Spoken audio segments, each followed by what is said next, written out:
My sister-in-law, who was like a real sister to me, has passed away. Thank you, Rachel. As I spoke to the sister-in-law, who was smiling gently in the coffin, I murmured those words. Flowers scattered around, numerous letters from the attendees. Suddenly, a few photos caught my eye. And at that moment, what? I froze. The scene captured in the photos was unimaginable. It was not a tribute but pure malice. Who would do this? What for? Among the sobbing attendees, I quickly looked around. Then, our eyes met.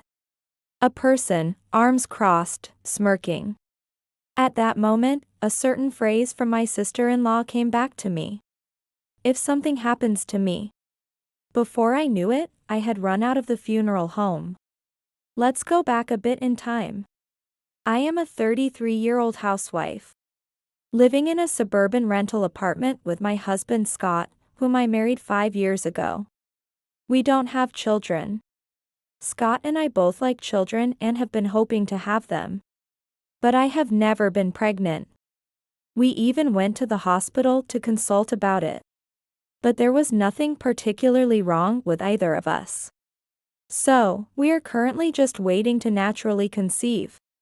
There are times I get down about it, but still, life with Scott is quite fulfilling.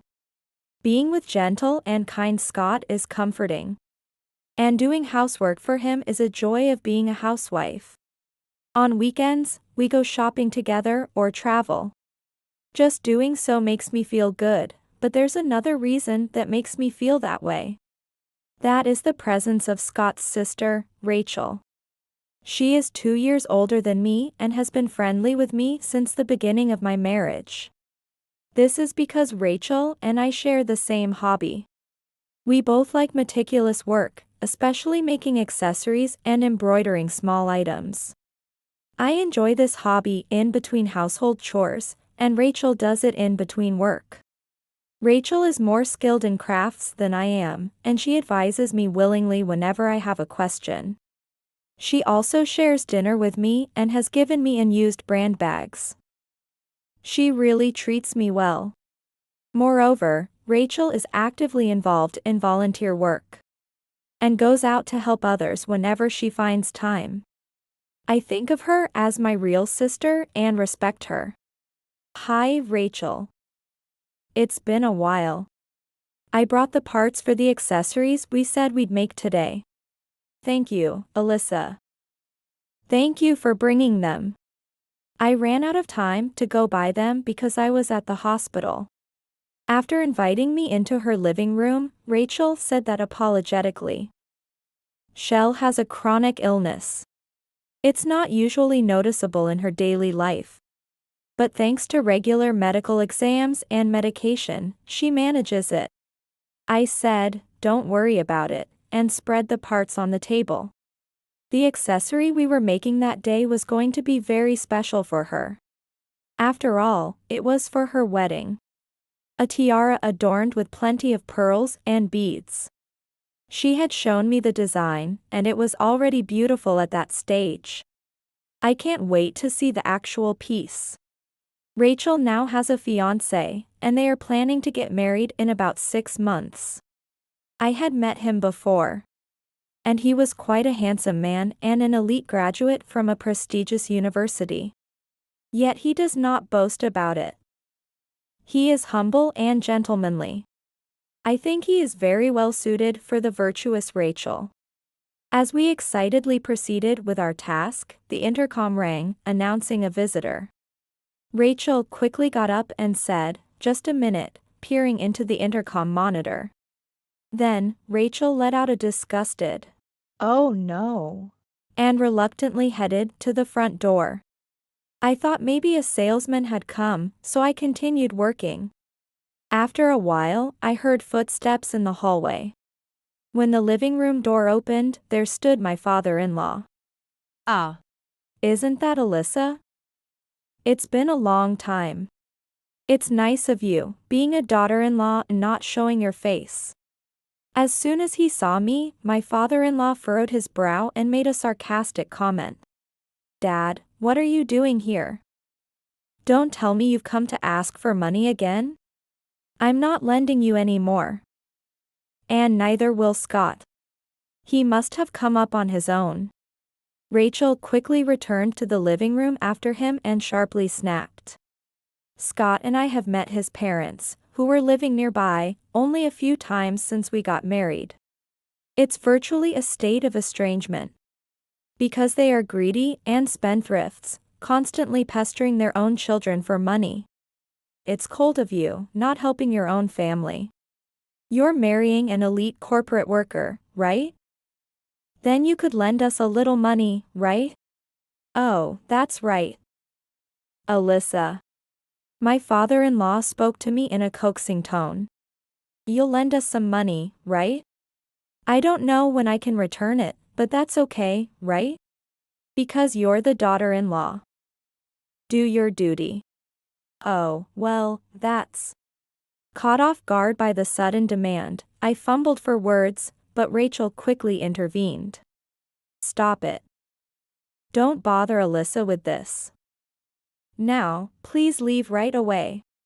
Rachel said that and physically pushed her father back towards the entrance. After the front door slammed, she quickly returned. I'm sorry for having such terrible parents. And with a sad face, she apologized. You don't need to apologize, Rachel. I'm not bothered by that at all.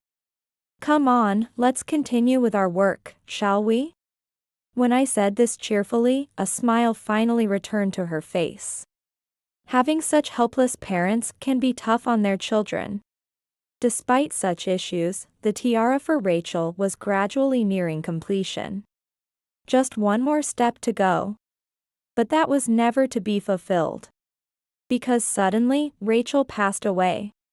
It was just a month before her wedding. Not being medically knowledgeable, I couldn't fully understand, but it seems a seizure, a symptom of her chronic illness, occurred, and she couldn't be treated in time.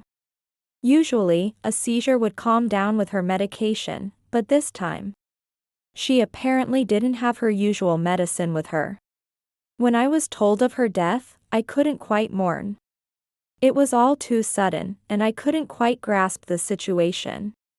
Gradually, the reality sunk in, and I couldn't hold back my tears any longer due to the grief. However, I couldn't just keep mourning. There was a funeral to prepare. Scott, her brother, was to take on the role of the chief mourner. Normally, this role would be filled by a spouse or parents, but Rachel wasn't yet married. And her parents were unreliable as they were only concerned about life insurance money. It's insane to talk only about money when their own daughter has died. Could it be that her parents? I even had such thoughts. The attitude of my in-laws was just that terrible. Despite the issues, many people who cherished my sister-in-law during her life attended the funeral. She was loved by many. Thinking about that made me feel even more saddened, and I almost cried again. I held back the tears and pressed my fingertips to my eyes. Mourning endlessly wouldn't do her any good.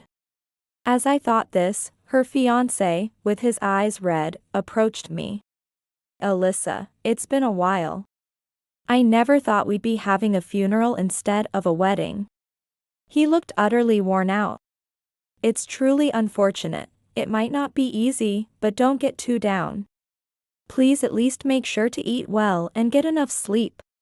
The fiancé replied in a barely audible voice, yes, and sank down onto a nearby chair. Don't get too down. It's easier said than done. I decided to open the coffin for the last time to definitively part ways with my sister-in-law. To settle my feelings. I believed that's what she would have wanted. Rachel, lying in the coffin, seemed as if she was just sleeping. Thank you for everything up till now, Rachel. I murmured this and was about to close the coffin when I noticed something next to her face. A photo. I had placed several mementos in the coffin for her to take to heaven. But I didn't remember putting in any photos. Curiosity got the better of me, and I stealthily picked it up. The moment I saw the few photos, I gasped in shock. I hurriedly covered my mouth. The photos showed my sister-in-law's fiancé entering a short-stay hotel with a woman I didn't recognize.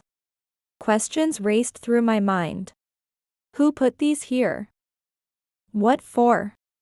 Is this photo even real?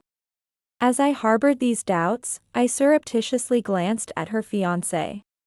Noticing my gaze, he briefly smirked.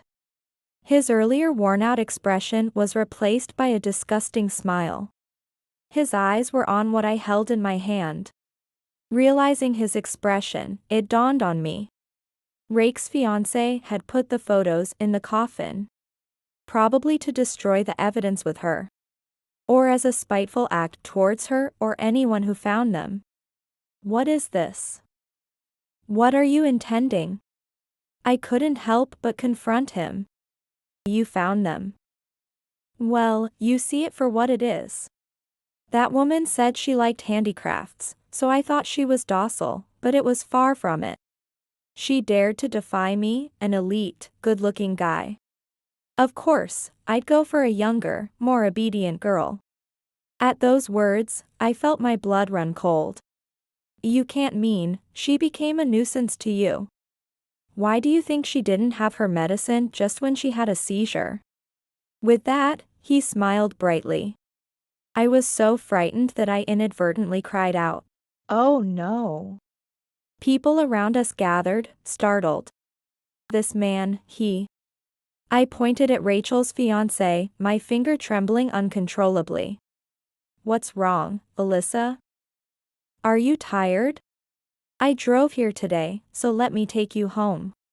With an innocent face, he grabbed my arm. I reflexively shook off his hand and ran out of the funeral home. I could hear him calling after me, but I kept running. I was scared of him, but there was another reason. I remembered something Rachel had said while she was alive. If something happens to me, look under the closet. At the time, I thought it was just a joke, but now it seemed like an urgent message from her. Her house wasn't far. I ran, holding my heels in one hand and calling the police with the other. Such a person couldn't be left at large. He needed to be punished appropriately. The police seemed unalarmed but agreed to head to the funeral home for now. I had to hurry, too. With desperate urgency, I reached Rachel's house. I didn't need to worry about keys. I had a spare. I opened the front door and headed for the bedroom with the closet. The closet was immediately to the right as I entered the room. I crouched on the flooring and peeked under the closet. There was something white there. I reached in and pulled it out. It was an envelope. I quickly checked inside and found duplicates of the photos from earlier and a voice recorder. These were indeed evidence of infidelity. I grabbed them and ran back to the funeral home. On the way, I decided to play the voice recorder to check its contents. By the time I arrived at the funeral home, the police had already arrived. And a patrol car was parked in the parking lot. As I entered, all eyes suddenly turned to me. So, it's a misunderstanding. I haven't done anything. She died because of her illness. You're saying there was a report. Maybe it's just a prank or harassment against me. After all, there's no evidence. If you're going to accuse me, bring at least some proof. At the front of the Rachel's coffin, the police and the fiancé were deep in conversation. The police seemed to believe him as they chuckled and said, "Well, we just came because there was a report." Wait. Here's the evidence. I stood on a nearby chair and pressed the play button on the voice recorder. Cheating? That's terrible. We're about to get married, to betray me like this. Shut up. It's not my fault you're not cute. It's your fault. I have proof of your cheating. Should I send this photo to your company? Cut off your relationship with that girl now. And I'll forgive you. Please, come back. If you do that, you better believe your life is over. The voices of Rachel and her fiancé filled the funeral home. The vividness of the recording silenced everyone, as if the air had been sucked out of the room. How could you do this to my sister? Scott was the first to speak out amidst the silence. Triggered by his words, other attendees began to shout in succession. Everyone continued to hurl insults at the fiancé. What the hell? It's not my fault. She's the one who wouldn't listen. Just as the situation nearly escalated into a major uproar, a police officer, previously uninvolved, blew his whistle. The piercing sound calmed everyone down a bit. Confirming that, the officer then said, "Could you come to the station and tell us the details?" Previously appearing uninterested, the officer now stared sharply at the fiancé. Following his lead, the attendees also glared at him. Realizing he couldn't escape, he grudgingly muttered, "Damn it," and his shoulders slumped. Sometime later, the fiancé was arrested. He stubbornly refused to admit his guilt even as he was taken away. But it seems he couldn't escape the relentless interrogation by the police. I was informed by the police that it appears the fiancé had seized and disposed of the medication when Rachel had her seizure. I can't think of him as human for doing such a horrible thing. Ideally, he would stay behind bars forever, but he will probably be released in a few years. Concerned that he might seek revenge after being released, Scott requested a transfer to protect me, and we moved far away. Furthermore, this incident led us to completely cut ties with the despicable in-laws, who thought only of money even after their daughter's death. We'll likely never see them again. Moving to an unfamiliar place without acquaintances was confusing at first. But now I have made friends through my hobby of handicrafts and am enjoying a fulfilling life. There's also another piece of good news. I've discovered that I am pregnant. While we don't know the gender yet, we have already decided on the name. Whether it's a boy or a girl, we will name them Ray. Taking letters from my respected sister-in-law Rachel's name. Rachel must have been so frustrated. Betrayed by someone she loved and having her life cut short midway. So, I vowed to live my life fully, for both of us.